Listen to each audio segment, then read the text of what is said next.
वैष्णवजन तो तेने कहिए जे पीर पराई जाने रे। वैष्णवजन तो तेने कहिए जे, इस तरह से मैं उसको गाया था वहाँ पे और लाउड थे। फिर ऑफलाइन में हालांकि पीटी में मुझे आशा थी कि मेरा प्रथम लिस्ट में ही नाम आ जाएगा, लेकिन नहीं आ पाया। और ये हमारे साथ जो भोला पांडे हैं, ये जो पहली लिस्ट निकली थी पीटी की, उसमें ये असफल हुए थे, बाद में सफल हो गए।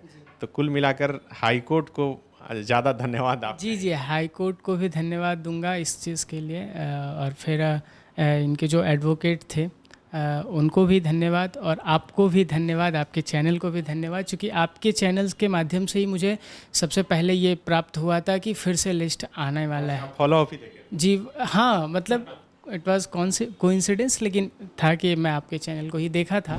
इस वक्त हमारे साथ जेपीएससी की परीक्षा में 8th रैंक लाने वाले भोला पांडे हैं। भोला जी, पहले तो बहुत बधाई आपको। धन्यवाद धन्यवाद। तो ये 8 रैंक लाना बहुत आसान नहीं होता है, कितनी मेहनत करनी पड़ी इसकी? मैं 2019 में मेरा एमएससी कंप्लीट हुआ था। 2019 के बाद मैं निरंतर अभी तक, जब तक मेरा रिज़ल्ट नहीं आया था, मैं तब तक लगा रहा। तो इस ड्यूरेशन में पूरे में मेहनत ही करनी पड़ी और मुझे ये सफलता मिली। आप पढ़ाई लिखाई कहाँ से किए, कहाँ के रहने वाले? जी, मेरी जो प्रारंभिक शिक्षा है वो मेरे होम डिस्ट्रिक्ट गिरिडीह से हुई है। मैं वहीं एसएसवीएम स्कूल से हूँ। फिर मैंने 12th जो है वो बोकारो इस्पात सीनियर सेकेंडरी स्कूल से किया था। फिर मैं अपनी स्नातक शिक्षा के लिए मैं दिल्ली विश्वविद्यालय गया, वहाँ के शिवाजी कॉलेज से मैंने अपनी स्नातक की शिक्षा पूरी की। फिर स्नातकोत्तर के लिए मैं विनोबा भावे यूनिवर्सिटी जो है वहाँ से मैं अपने स्नातकोत्तर को कंप्लीट किया। मेरा जो स्नातक का विषय था वो गणित विषय था, तो ह्यूमैनिटीज सब्जेक्ट में मैं उतना ये ज़्यादा नहीं मैं वर्स था कि मैं उसको कंप्लीट कर पाता। तो लेकिन फिर भी मेरा जिद था कि मुझे ऑफिसर बनना था, जीपीएससी में आना था। तो 2019 के लास्ट नवंबर से मैं नवंबर 2019 से मैंने अपने प्रिपरेशन को स्टार्ट किया। फिर 2020 में कोविड का ड्यूरेशन था, आप सब जानते हैं। फिर लॉकडाउन हो गया, तो इस लॉकडाउन को अपनी पढ़ाई के पॉइंट ऑफ व्यू से देखा जाए तो मैंने उसकी पूरे अच्छे से उसका समय का उपयोग किया, और अपने बेसिक को कंप्लीट करने के बाद फिर मई 2021 में मैं एक कोचिंग जो कैटलिस्ट है ये यहाँ मैं ज्वाइन किया था। फिर वहाँ से मुझे अपने प्रिपरेशन में एज मिला, और मैं फिर पीटी सितंबर में पीटी देने के बाद मैं फिर यहीं रांची आ गया था। शुरू में मैं ऑनलाइन क्लास करता था इसी का, फिर मैं ऑफ़लाइन क्लास किया। फिर ऑफ़लाइन में हालांकि पीटी में मुझे आशा थी कि मेरा प्रथम लिस्ट में ही नाम आ जाएगा, लेकिन नहीं आ पाया। तो पीटी के फर्स्ट लिस्ट जो था उसमें आपका नहीं आया? जी जी, नहीं मेरा रिजर्वेशन पॉलिसी। हाँ जो हाँ जी जी, रिजर्वेशन पॉलिसी के कारण वो मेरा नहीं आ पाया था। तो मेरा सेकंड लिस्ट में मेरा नाम आया। तो उसके बाद सेकंड लिस्ट में नाम आने के बाद 22 दिन का समय था मेंस के लिए। उस 22 दिन में मैं कुछ नहीं, बस जो पढ़ा था उसको रिवाइज़ किया। एक एग्ज़ाम मोड में मैं उसी 22 दिन को मैं पढ़ा था। हालांकि इसके पहले ही जब पीटी नहीं हुआ था फिर भी मैं अपने क्लास कंटिन्यू रखा। थोड़ा दुख तो होता है किसी का भी पीटी नहीं हुआ, चूँकि एक्सपेक्टेशन बहुत थे, हो जाना था। चूँकि मैं अच्छे से तैयारी भी किया था, पूरा डेडिकेटली इस चीज़ के लिए लगा था। नहीं हो पाया था तो भारी मन से ही सही, लेकिन मैं क्लास किया था। और क्लास होने के बाद भी आप पढ़ाई जारी रखी? जी जी, मैं क्लास करता रहा। देखिए, यहाँ पर दर्शकों को ये बताना बेहद ज़रूरी है कि जेपीएससी जो 7th से लेकर 10th तक का झारखंड में भी संपन्न हुआ है। पहले जो पीटी का परीक्षा परिणाम निकला था उसे हाई कोर्ट के आदेश के बाद रद्द किया गया, क्योंकि बताया गया कि उसमें रिजर्वेशन की जो पॉलिसी है वो सही से लागू नहीं हो पाई है। और फिर से पीटी का रिजल्ट जो है जारी किया गया था, जिसमें कि कई जो असफल थे वो सफल हो गए, जो सफल थे वो असफल भी हुए थे। और ये हमारे साथ जो भोला पांडे हैं, ये जो पहली लिस्ट निकली थी पीटी की, उसमें ये असफल हुए थे, बाद में सफल हो गए। तो कुल मिलाकर हाई कोर्ट को ज़्यादा धन्यवाद आप। जी जी, हाई कोर्ट को भी धन्यवाद दूंगा इस चीज़ के लिए। और फिर इनके जो एडवोकेट थे उनको भी धन्यवाद और आपको भी धन्यवाद, आपके चैनल को भी धन्यवाद, क्योंकि आपके चैनल्स के माध्यम से ही मुझे सबसे पहले ये प्राप्त हुआ था कि फिर से लिस्ट आने वाला है। फॉलो अप ही देखे। जी हाँ, मतलब इट वाज कोइंसिडेंस, लेकिन था कि मैं आपके चैनल को ही देखा था और मुझे पता चला था, तो इस चीज़ के लिए आपको भी धन्यवाद। तो फिर उसके बाद मैं 22 दिन में मैं अपना मेंस लिया। 22 दिन में मेंस लिखा ये बोलना गलत होगा, प्रिपरेशन मेरा पहले से था। ये 22 दिन में मैं एग्ज़ाम मोड में पढ़ा, प्रिपरेशन अपना रिवीजन किया, जितना पॉसिबल हो सका रिवीजन किया, और फिर मैं एग्ज़ाम लिखा। फिर मेंस हो गया, इंटरव्यू दिया, इंटरव्यू हो गया और आज सफल हूँ। अच्छा, ये फर्स्ट अटेम्प्ट था आपका? जी, ये मेरा फर्स्ट अटेम्प्ट में ही पास हुए और 8th रैंक आ गया। हाँ जी, कह सकते हैं आप, ये मेरा प्रथम प्रयास था। कैसे तैयारी किए? तैयारी के लिए मैं बताया कि एक तो अंदर था कि बनना है इंसान ये कब आ गया था अंदर कि बनना है जेपीएससी? नहीं, मैं जब ग्रेजुएशन के बाद मन में था, चूँकि ग्रेजुएशन में मैं जब दिल्ली में था तो मैं मेरे ऑन एंड अराउंड जितने भी लोग थे they were preparing for UPSC examination. तो लेकिन मुझे अंदर डर था कि मैं कभी ह्यूमैनिटी सब्जेक्ट इसमें अच्छा नहीं रहा हूँ और मैं कभी पढ़ा नहीं हूँ, तो इस डर के कारण वरना मैं वहीं से अपना प्रिपरेशन स्टार्ट कर देता, बट डर था जिसके कारण मैं नहीं करता था, लगता था कि शायद ना हो पाए। फिर लेकिन मन बोले ना कि मन में था तो लगा कि नहीं, अब करना चाहिए। अब नहीं किया तो फिर आपका एज जा रहा है, सब चीज़, फिर अब ये समय बीत गया तो फिर ये समय को नहीं हम वापस ले सकते। तो मैं उचित समय समझा, आफ्टर एमएससी उचित समय समझा और मैं उसके प्रिपरेशन में लग गया। ये इंटरव्यू में कुछ वैसे सवाल पूछे गए हों जो आप बता सकते हैं? जी, इंटरव्यू में मेरा फर्स्ट क्वेश्चन था कि from where you get inspiration to join civil service examinations. तो मैं उस चीज़ का जवाब दिया था। फिर कौन थे? जी, सबसे बड़े इंस्पिरेशन मैं तो सबसे पहले मेरी इंस्पिरेशन मेरे पिताजी हैं। बहुत मैं अपने पिताजी को देखता हूँ कि अपने काम के प्रति जो क्या करते हैं पिताजी? मेरे पिताजी शिक्षक हैं, अभी एक प्रिंसिपल के प्रभारी प्रधानाध्यापक हैं सरकारी? जी, झारखंड गवर्नमेंट में ही हैं।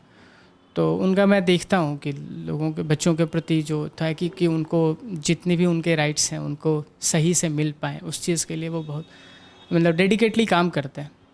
तो वो सब चीज़ मुझे अच्छा लगता है। और पिताजी को मैं चूँकि बचपन से एक बच्चा अपने पिता को बचपन से देखता है और उनके जो प्रयास होते हैं आपको आगे बढ़ाने के लिए वो भी देखता है, तो ये चीज़ मुझे बहुत अच्छा लगा और वो मेरे लिए इंस्पायर मतलब कि इंस्पिरेशन है। मेरे पिताजी मेरे इंस्पिरेशन है। तो मैं इन्हीं सब बातों को मैं अपने इंटरव्यू में भी बताया था। फिर सेकेंडली वो है कि वो पूछे कि आपका गणित विषय है, उस गणित विषय को आप एडमिनिस्ट्रेशन में कैसे उपयोग कीजिएगा। तो मैं 2-3 उपयोग बताया। उसी उपयोग में मैंने एक कहीं पे एब्स्ट्रैक्ट थिंकिंग की बात करी थी। तो being a maths student, abstract thinking के बारे में बात करना, फिर उसी से सवाल भी हो गए कि okay then tell me what is abstract thinking, how you will use your abstract thinking in administration. इस टाइप के क्वेश्चंस बने थे और मैं अपने पूरे प्रयास किए थे कि मैं अपने आंसर्स को जो क्वेश्चंस बोला हूँ, जो मैं अपनी जवाब दिया हूँ एब्स्ट्रैक्ट थिंकिंग के बारे में जवाब मैं ही दिया था, तो मैं अपने जवाब को मैं जस्टिफाई कर सकूँ। मैंने पूरी अथक मेरा यही प्रयास था पूरे इंटरव्यू में और बहुत हद तक मैं इस चीज़ में सफल भी हुआ था। उसके बाद मेरे से पूछा गया कि okay then tell me what is your other interesting area other than mathematics. तो मेरी इंटरेस्टिंग एरिया गायन रही है, संगीत रहा है।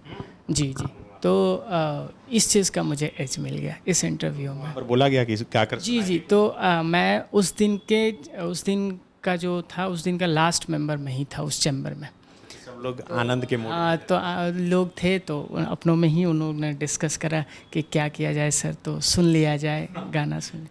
तो मैं इसके लिए अपना प्रिपेयर्ड था कि मुझे आदि गाना गाया जाएगा। तो मैं कौन सा गाना सुनाया था एक बार दर्शक को? बस मैं ऐसे नहीं, वो एक वैष्णव जन तो तेने कहिए पीर पराई जाने रे। तो ये राग में आपने सुना? जी, मैं जैसे जो चूँकि मैं सीखा हुआ तो नहीं हूँ, लेकिन मैं जहाँ तक हुआ था, हाँ, श्रोता कह सकते हैं, मैं सीखा हुआ नहीं हूँ तो, और थोड़ा गॉड गिफ्ट भी कह सकते हैं कि गला ठीक ठाक है। वैष्णव जन तो तेने कहिए जे पीर पराई जाने रे, वैष्णव जन तो तेने कहिए जे, इस तरह से मैं उसको गाया था वहाँ पे, और लाउड थे क्योंकि बहुत बड़ा हॉल होता है और आप 3-4 जन ही होते हैं तो और ज़्यादा आवाज़ गूंजता रहा था। तो मुझे वो लाउडनेस के कारण सपोर्ट भी मिला और कॉन्फिडेंट भी हुआ कि मैं सही से गा पा रहा हूँ, तो वहाँ पे सही से गाया। फिर इस तरह से मेरा क्या फीडबैक फीडबैक में मैम बस ये बोले कि आप बहुत अच्छा गाते हैं। आचार्य में? नहीं, मेरा अनीमा हाजदा मैम का बोर्ड था, तो अनीमा हाजदा मैम बोली कि आप बहुत अच्छा गाते हैं, आप इसको कंटिन्यू रखिएगा। मैं बोला यस मैम, ज़रूर, थैंक यू। इस तरह से करके मेरा इंटरव्यू भी सही गया था।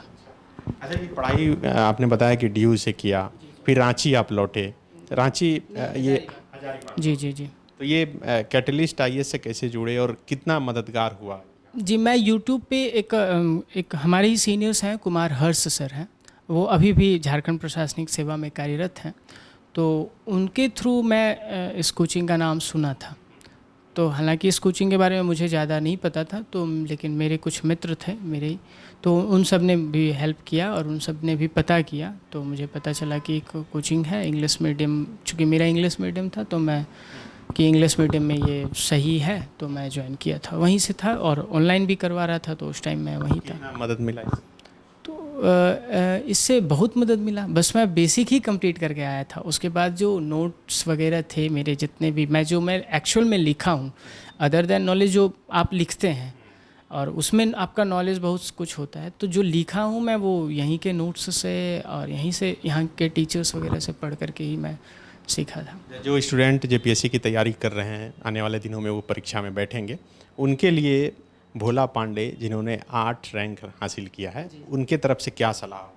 सलाह भी कह सकते हैं इसको, और मैं कह दूँगा जो मैं फ़ील किया मेरे जर्नी में। आप एक चीज़ देखिएगा कि बीच बीच में डिसकंटिन्यू बहुत सारा हुआ, मेरा रिज़ल्ट नहीं होना, ये सब चीज़ होना।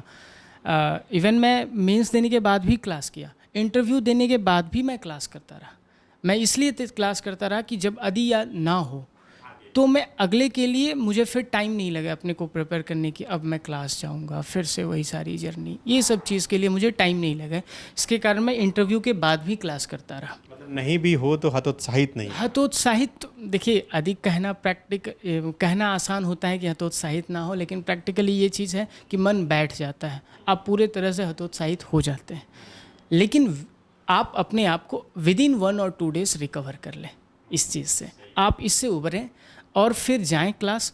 2-4 दिन मन नहीं लगेगा, आपके अगल बगल ऐसे लोग होंगे जो मेंस दे रहे होंगे, मेरे साथ ऐसे ही हुआ था, मैं जो फील किया हूँ ये चीज़ मैं बता रहा हूँ। तो लगे रहिए। तो इसमें सबसे बड़ी बात जो मैं आने वाले स्टूडेंट्स के लिए कहूँगा कि वो आप कंटिन्यू रहें।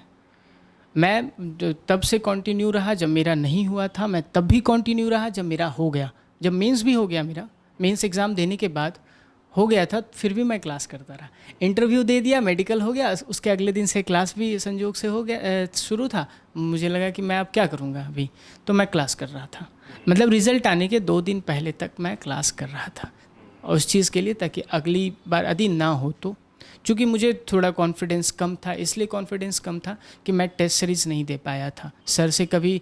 हाँ, मैं क्लासेस जब होते थे इन बिटवीन, तो उसमें जो सर क्वेश्चंस देते थे वो मैं किया था, बट टेस्ट सीरीज़ में होता है कि आप मार्क्स पाते हैं, तो मुझे मार्क्स का आइडिया नहीं था कि मैं कितने मार्क्स तक का लिख पाता हूँ, कितना मेरा यदि अच्छा लिखता हूँ, तो इस चीज़ के कारण मैं खुद को इस मामले में जज नहीं कर पाया था कि मेरे कितने मार्क्स आ सकते हैं। तो मैं खुद को जज नहीं कर पाया, तो हुआ कि हम खुद को ये भी नहीं कर पाए कि मेरा कितना होगा, क्या होगा मेरा एग्ज़ाम। हमको बस ये पता था कि मैं ऐसा ऐसा लिखा हूँ, अब वो उसमें कितना मार्क्स आना चाहिए ये मैं डिसाइड नहीं कर पा रहा था। तो नहीं डिसाइजन के कारण क्या हुआ, तो कि मैं थोड़ा डरा हुआ भी था कि पता ना हो, लेकिन ना हो तो उसके बाद क्या होगा, तो इसके लिए मैं क्लास कर रहा था। हो गया तो ठीक है, खुशी की बात। कब से कोई अगर छात्र तैयारी करना चाहे JPSC परीक्षा की, तो कब से वो शुरू कर दे? मैट्रिक के बाद, इंटर के बाद? नहीं, कभी नहीं। आप अपनी जो एकेडमिक्स हैं वो बहुत अच्छे से करें। आप अपने एकेडमिक्स भी बहुत अच्छे से करते हैं तो वो भी आपका एक प्रिपरेशन हो रहा है। आप सिविल सर्विस में, सब बराबर हैं, एक साइंस वाला भी और एक आर्ट्स कॉमर्स जो भी हैं, मतलब सारे सब्जेक्ट्स पूछे जाते हैं तो सब बराबर हैं। तो आप अपना जो आप एकेडमिक्स में हैं, जिस एकेडमिक्स में हैं, आप उसको अच्छे से पढ़ें पहले, फिर जब प्रिपरेशन करना हो स्पेशली आप इसके लिए 1 साल समय दे दें। तो आपने ऑप्शन में प्रशासनिक सेवा दिया है, आप अभी वीडियो बनेंगे, कुछ खास सोचे हैं? आप भी गांव घर प्रखंड देखे होंगे कि हम वीडियो बनेंगे तो ऐसा करेंगे, या फिर लगता है कि सिस्टम में बंद के बहुत कुछ नहीं किया? जी, मैं जब एक बार किसी कार्य से मैं गया था, ब्लॉक गया था, कार्य नॉर्मल रेसिडेंशियल सर्टिफिकेट मैं ये बनवाना था, तो उसमें मैं ये देखा कि मैं वीडियो सर के पास नहीं जा पाया पर्सनली। मैं चूँकि काम मेरा था तो कोई अदर इंसान मेरा कार्य कर रहा था, तो मेरी अंदर से यही इच्छा हुई कि कोई आम इंसान भी वीडियो के कार्यालय तक और वीडियो सर से मिल पाए। तो इसके लिए मैं यदि कुछ होगा तो कोशिश करूंगा कि एक आम इंसान भी आराम से मिल पाए और अपना कार्य अच्छे से बता पाए, ताकि मैं उसका कार्य फिर निष्पादन करना उस कार्य का तो फिर सारे विभाग सब लोग करते हैं, सब मिल के करेंगे, लेकिन वो सबसे पहले आ पाए, या फिर वीडियो से या फिर उस वीडियो की ऑफिस में जिससे भी वो मिलना चाहे वो आराम से बिना किसी बैरियर के, बिना किसी बिचौलिए के कह सकते हैं, वो आराम से मिल पाए। जो ये मेरी आंतरिक इच्छा है, तो देखते हैं मैं कहाँ तक सफल होता हूँ।